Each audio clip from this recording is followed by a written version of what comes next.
Hey everybody, it's Jeff, and in this video, I want to talk about how I budget for my coins each month, and then ask the question, at what point should we stretch for one of our Holy Grail coins? And maybe that's a coin that you've wanted for years and it just never comes up, or maybe it's a coin that you do see on occasion, but it's way out of your comfort range and how much you spend on coins. I'm going to kind of put my view on the context of when you should buy that, and maybe take some pointers away in how I budget for my coins. And really, I've learned throughout the years, and obviously I've been in the markets. I love finance. I love anything money related.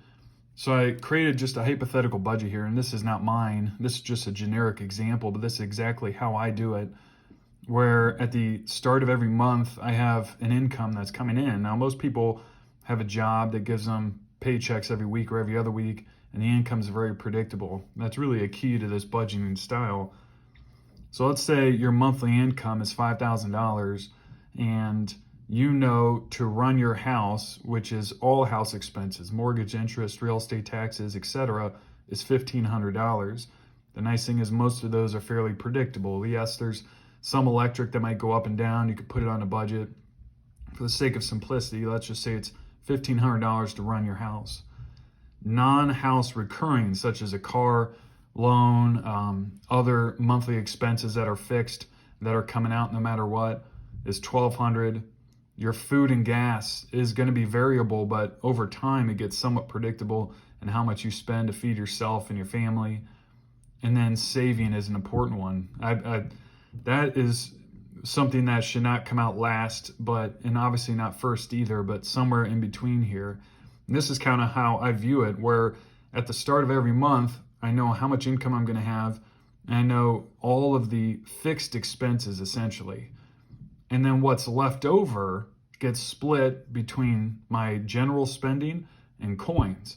And I have an incentive to say if I spend less on things that are honestly wasteful, then I could put more into coins. And I've essentially broken an account, separated an account that's dedicated solely to coins. So let's say, for example, and this is again how I do it, I have a set amount of money in my checking account. So at the first of every month, it always has to start with the exact same amount. And if for whatever reason there's a month that I spend more than $1,050 and I don't put anything away for coins, then I can't spend anything on coins until I get back up to that 5,000 mark at the start of the next month. So you think about it, if I start with $5,000 on the first of the month, and by the time I get to the 30th or the final day, there's $5,500 left. That's after I paid off all the bills, paid off anything and all that. There's $5,500 left. That implies that I spent $550. So I move $500 to my coin account, and that gets back to $5,000, and I start it all over. And the nice thing is, by moving it to a separate account, I always know exactly how much I could spend on my coins. So maybe it's been a month or two since I've bought a coin. Now I'd have, let's say 2 months, I have $1,000 in that account. So now I can either buy more coins or buy a better coin. So it's real clear. And the nice thing too is when it comes to a spouse, there's no arguing over why'd you spend so much on coins. I have a separate account, and only at the very end, after all the other expenses, do I know exactly how much I could spend on whatever, coins, bullion.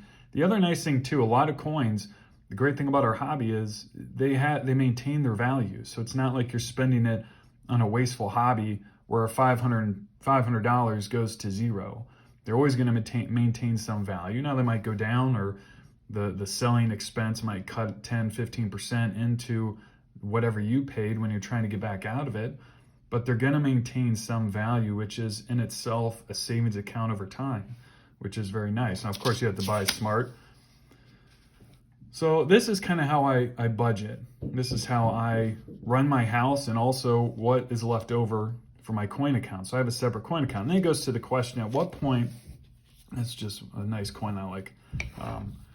At what point do you stretch for a Holy Grail coin?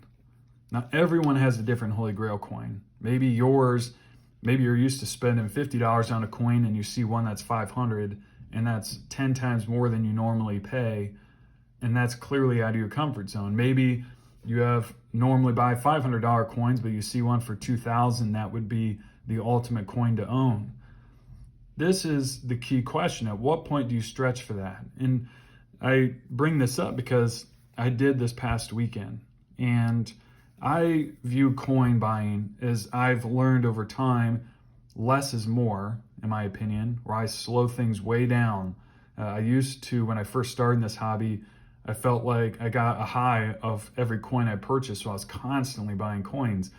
And one, I spent too much, and two, I bought junk that I didn't really like. I just liked the high of buying coins. So at most, I might buy a coin a month. And recently, because the market's been going up, I've been putting somewhat aggressive bids on coins that I thought I really wanted, but it wasn't enough to like go crazy. And I was constantly getting outbid. So it's been 3.5 months since I've bought a coin.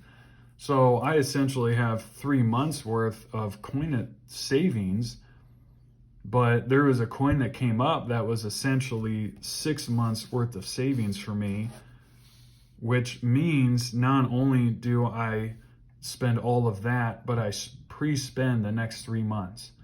Now that is definitely a stretch and a leap of faith.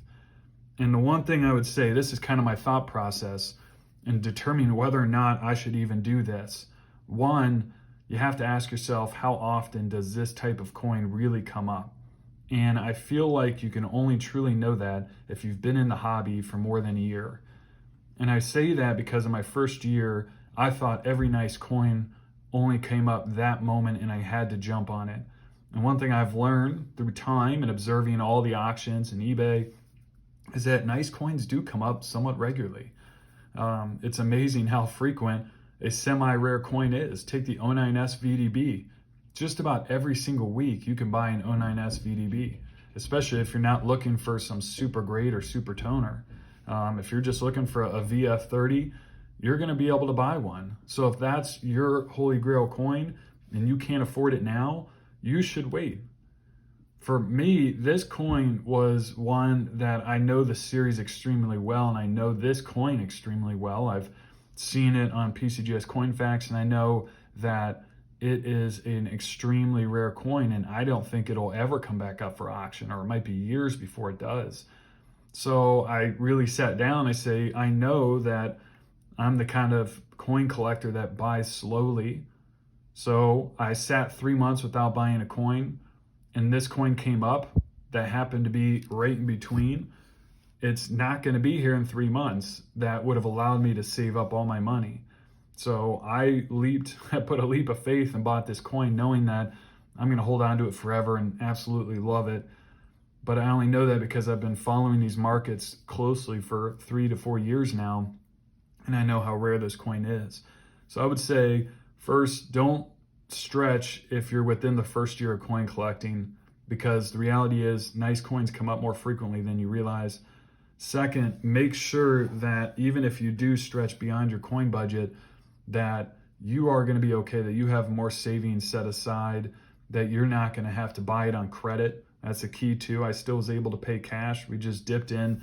I went over here and I said, okay, maybe instead of having $5,000, that knocked it down to $3,500.